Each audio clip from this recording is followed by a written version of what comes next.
வணக்கம். பரபரப்பு மீடியா செய்திகளுக்காக நான் நிரோஷன்.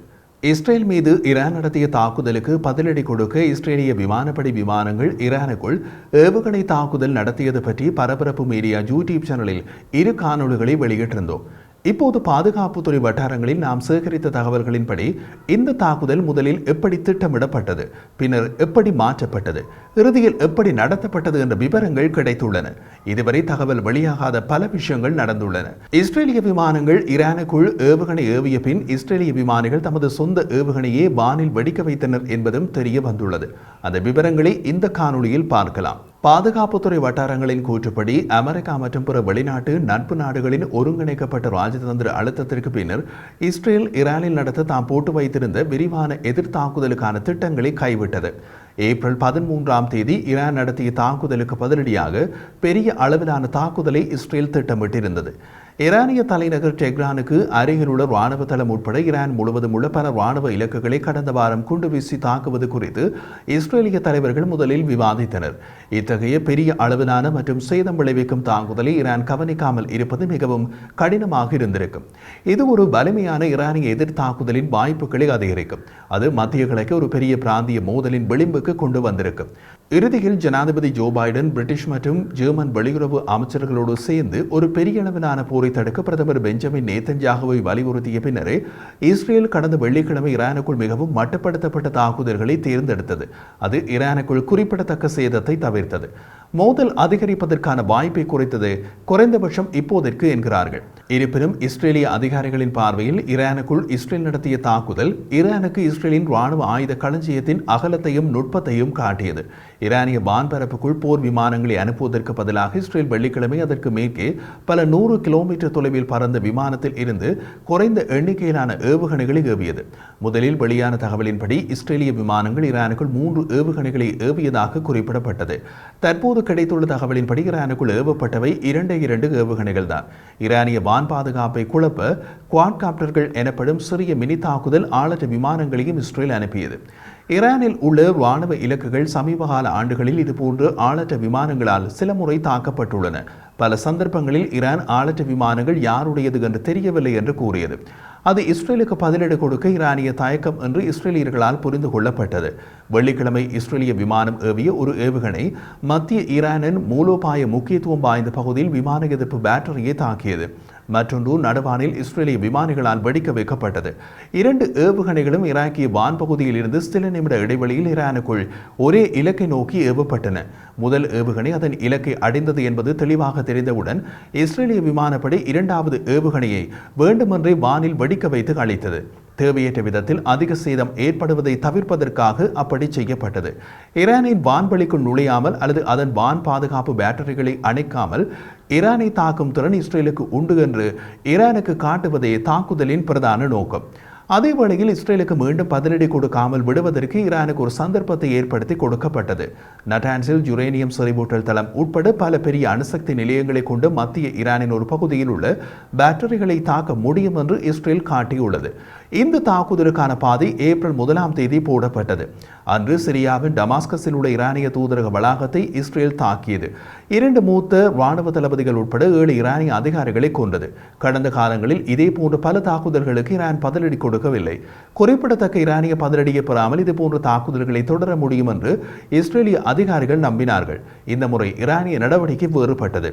ஒரு வாரத்திற்குள் ஈரான் அண்டை நட்பு நாடுகளுக்கும் வெளிநாட்டு ராஜதந்திரிகளுக்கும் தமது பொறுமை ஒரு வரம்பை அடைந்து விட்டதாகவும் இஸ்ரேல் மீது ஒரு பெரிய தாக்குதலுடன் ஈரான் பதிலடி கொடுக்கும் என்றும் தனிப்பட்ட முறையில் தெரிவித்தது. அந்த தகவல் இஸ்ரேலுக்கும் போய் சேர்ந்தது. ஏப்ரல் 8ஆம் தேதி வாரத்தில் இஸ்ரேல் 2 பெரிய ராணுவ நடவடிக்கைகளை திட்டமிட தொடங்கியது.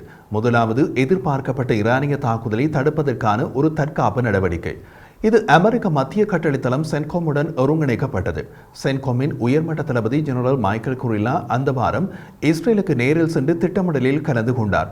அத்துடன் பிரிட்டிஷ், பிரெஞ்சு மற்றும் ஜொர்டானிய பாதுகாப்பு அதிகாரிகளுடன் ஒருங்கிணைப்பு செய்யப்பட்டது. 2வது திட்டம் ஈரானிய தாக்குதலுக்கு நடைமுறைக்கு வந்தால் மிகப்பெரிய பதிலடி தாக்குதல் நடவடிக்கைக்குள் ஈரானுக்குள் மேற்கொள்வதற்கான தாக்குதல் திட்டம். இப்படியாக ஒரு தற்காப்பு திட்டம், ஒரு தாக்குதல் திட்டம் என்ற இரண்டுமே ஒரே நேரத்தில் இஸ்ரேலில் போடப்பட்டது. ஆரம்பத்தில் ஈரான் பெரிய ஆளற்ற விமானங்கள் மற்றும் 10 பாலிஸ்டிக் ஏவுகணைகளை கொண்டு தாக்குதல் நடத்த திட்டமிட்டுள்ளதாக இஸ்ரேலிய உளவுத்துறை நம்பியது. அந்த அடிப்படையிலேயே ஈரானுக்குள் பதிலடி திட்டமிடப்பட்டது. ஒரு வாரம் கடந்த நிலையில் இஸ்ரேலிய உளவுத்துறையின் அந்த மதிப்பீட்டில் 60 ஏவுகணைகளாக வளர்ந்தது. இது ஒரு வலுவான எதிர் தாக்குதலுக்கான இஸ்ரேலின் விருப்பத்தை உயர்த்தியது. இஸ்ரேலிய ராணுவ மற்றும் அரசியல் தலைவர்கள் ஈரானிய ஆளற்ற விமானங்களை சுடத் தொடங்கியவுடன் எதிர்த்தாக்குதலை பற்றி விவாதிக்க தொடங்கினர். ஈரானிய தாக்குதல் எவ்வளவு சேதத்தை ஏற்படுத்தியது என்பது அறியப்படுவதற்கு முன்பே பதிலடி திட்டமிட தொடங்கியது.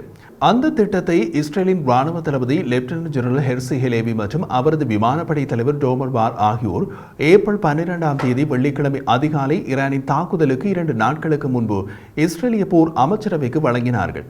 ஈரானிய தாக்குதலுக்கு பின்னர் இஸ்ரேலின் நோக்கங்கள் மாறிவிட்டதாக அதிகாரிகள் தெரிவித்தனர். அந்த தாக்குதல் எதிர்பார்த்ததை விட பெரியதாக இருந்தது. 100க்கும் மேற்பட்ட பாலிஸ்டிக் ஏவுகணைகள், 170 ஆளற்ற விமானங்கள் மற்றும் சுமார் 30 சாதாரண ஏவுகணைகளை ஈரான் ஏவியது.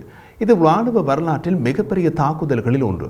ஆனால் இஸ்ரேலின் வான் பாதுகாப்பு அமெரிக்கா, பிரிட்டன், பிரான்ஸ் மற்றும் ஜோர்டான் விமானிகளுடன் ஒருங்கிணைக்கப்பட்டு பெரும்பாலான ஏவுகணைகள் மற்றும் ஆளற்ற விமானங்களை சுட்டு வீழ்த்தியது. அத்துடன் தரையில் குறைந்த சேதம் மட்டுமே இருந்தது. அது விரைவான பதிலடி கொடுப்பதற்கான தேவையை குறைத்தது. தாக்குதல் நடந்து கொண்டிருக்கும் போதே இஸ்ரேல் தனது கவனத்தை பாதுகாப்பில் இருந்து எடுத்து பதிலடி பற்றி சிந்திக்க வேண்டுமா என்ற கேள்விகள் இருந்தன.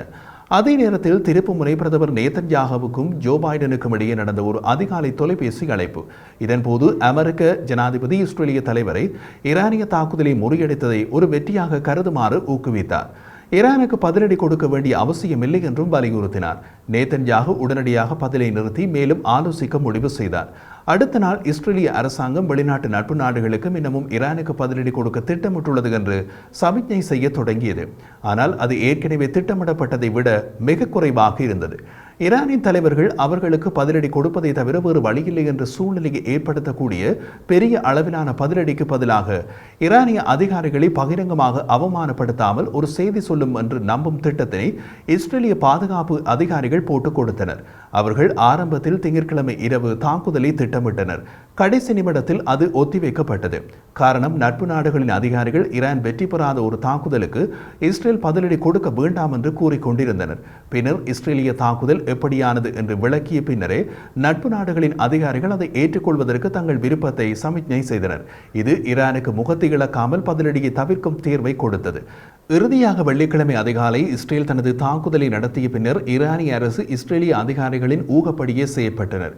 ஏவுகணைகளை காட்டிலும் சிறிய ஆளற்ற மினி விமானங்கள் பற்றி மட்டும் தகவல் வெளியிட்டு அவற்றின் தாக்கத்தை நிராகரித்தனர்.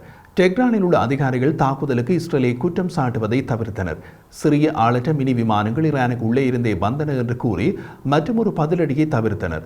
ஆனால் தாக்குதல் நடத்தப்பட்ட ஈரானுக்கும் தாக்குதல் நடத்திய இஸ்ரேலுக்கும் யாரால் என்ன செய்ய முடியும், என்ன செய்ய முடியாது என்பது நன்றாகவே புரிந்துவிட்டது. சிரியாவில் உள்ள ஈரானிய தூதரக வளாகத்துக்குள்ளும் தாக்குதல் நடத்த முடியும். இஸ்ரேல் மீது நடத்தப்பட்ட ஆளற்ற விமான ஏவுகணை தாக்குதல்களையும் 99% தடுக்க முடியும். மத்திய ஈரானுக்குள் ஏவுகணைகளை தடுக்க வேண்டிய வான் பாதுகாப்பு சாதனத்தையே தாக்கி சேதப்படுத்த முடியும் என்று காட்டப்பட்டு விட்டது. இஸ்ரேல் எதிர்பார்த்ததும் அதைத்தான் என்கிறார்கள் பாதுகாப்புத்துறை வட்டாரங்களில்.